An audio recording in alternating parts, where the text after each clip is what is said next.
কোনো এক গ্রামের রাস্তার মোড়ে ছিল বড় একটা তেঁতুল গাছ। আর সেই তেঁতুল গাছে থাকতো তেঁতুল প্রেতনি।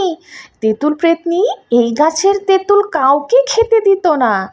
আর যদি কেউ খেতে চায় তাহলে পরে তাকে সোজাসুজি মেরে ফেলতো।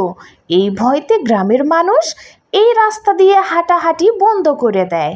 অনেক বছর এই রাস্তা দিয়ে কেউ হাঁটাহাঁটি করে না। এইটা দেখে তেঁতুল প্রেতনি মনে করে যে আমি তো এখন একা হয়ে গেলাম। তারপর অনেক বছরের অপেক্ষার পর এই রাস্তা দিয়ে মানুষ হাঁটছিল। এটা সুন্দর ছেলে এই রাস্তা দিয়ে হেঁটে যাচ্ছিল। এইটা দেখে প্রেতনি বলল, এইবার তো একজনকে পেয়েছি। এইবার প্রেতনিকে দেখে এই ছেলেটা চমকিয়ে গেল এবং ভয় পাওয়া শুরু করলো। তারপরে প্রেতনি তাকে বলল, এই ছেলে, তুমি কোথায় যাচ্ছ? জানো না এই রাস্তা দিয়ে কেউ যাওয়া আসা করে না? আমি তো জানি না এই রাস্তায় যে প্রেতনি থাকে, এটা তো আমার জানা ছিল না। মাফ করে দিও আমাকে।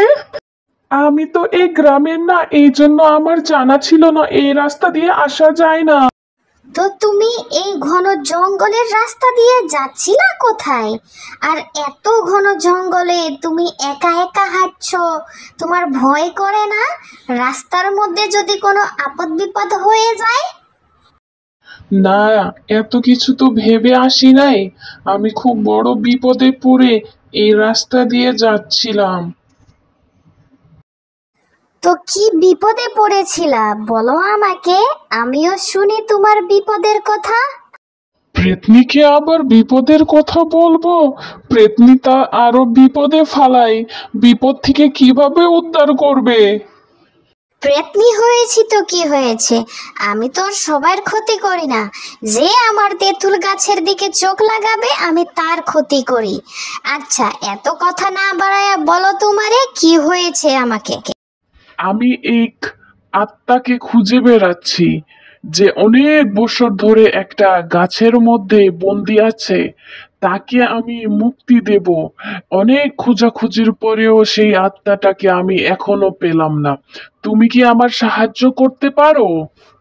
তাহলে তুমি কি সত্যি আত্মাটাকে মানুষের মধ্যে পরিবর্তন করতে পারবা? তুমি যদি মিথ্যে কথা বলো তাহলে কিন্তু তোমাকে আমি ছাড় দিব না, মনে রাখবা। না, তুমি একবার এসে আমাকে ছুঁয়ে দেখো। যদি তুমিও একটা অসন্তুষ্ট আত্মা হয়ে থাকো, তাহলে তুমিও মানুষের মধ্যে পরিবর্তন হয়ে যাবা। আমি মিথ্যে কথা বলছি না, এইটা আমি সত্যি বলছি। তারপর তেঁতুল প্রেতনি আস্তে আস্তে তেঁতুল গাছ থেকে নেমে যুবকের দিকে আসলো। যুবকও নিজের হাতটা সামনের দিকে বাড়িয়ে দিল। তারপরে তেঁতুল প্রেতনি যখনই যুবকের হাতে নিজের হাতটা দিল, হঠাৎ করে ওখান থেকে সুন্দর একটা আলোকিত আলো বের হয়ে আসলো। সেই আলো থেকে বের হয়ে আসলো সুন্দর একটা রাজকন্যা। এটা রাজকন্যা না, সেই তেঁতুল প্রেতনি ছিল রাজকুমারীর ভেষে। তেঁতুল প্রেতনি অনেক খুশি হয়ে গেল, কারণ সে অনেক বছর পর মানুষ হতে পেরেছিল। তারপরে সে যুবককে বলল, তোমাকে অসংখ্য ধন্যবাদ আমার এই প্রেতনি জীবন থেকে মুক্তি দেওয়ার জন্য। এখন আমি সুন্দর একটা নারীর মধ্যে পরিণত হয়েছি। তোমাকে অসংখ্য ধন্যবাদ জানাই। ধন্যবাদ দিতে হবে না, এটা আমার কাজ ছিল। এই কাজের জন্যই আমি এসেছিলাম। আমি তোমাকে মুক্তি দিতে পেরেছি, খুশি হয়ে গেলাম। আমি অনেক দিন ধরে এই গাছে বন্দি ছিলাম। এই গাছের জীবন থেকে মুক্তি দেওয়ার জন্য আর এত সুন্দর একটা নারীতে পরিবর্তন করার জন্য তোমাকে আমার তরফ থেকে অনেক অনেক ধন্যবাদ। তারপরে তেঁতুল গাছের প্রেতনি অনেক খুশি হয়ে গেল, খুশি হয়ে বলল, তোমাকে অনেক অনেক ধন্যবাদ আমার এই গাছের জীবন থেকে মুক্তি দেওয়ার জন্য, আর প্রেতনি জীবন থেকেও মুক্তি দেওয়ার জন্য, প্রেতনি থেকে তার এত সুন্দর নারীর মধ্যে পরিবর্তন করার জন্য। তেঁতুল প্রেতনি অনেক খুশি হয়ে সেই যুবককে অনেক অনেক ধন্যবাদ দিল। যুবকও তেঁতুল প্রেতনির প্রতি অনেক খুশি হয়ে সে সারা জীবন তার বন্ধু হয়ে থাকার কথা দিল।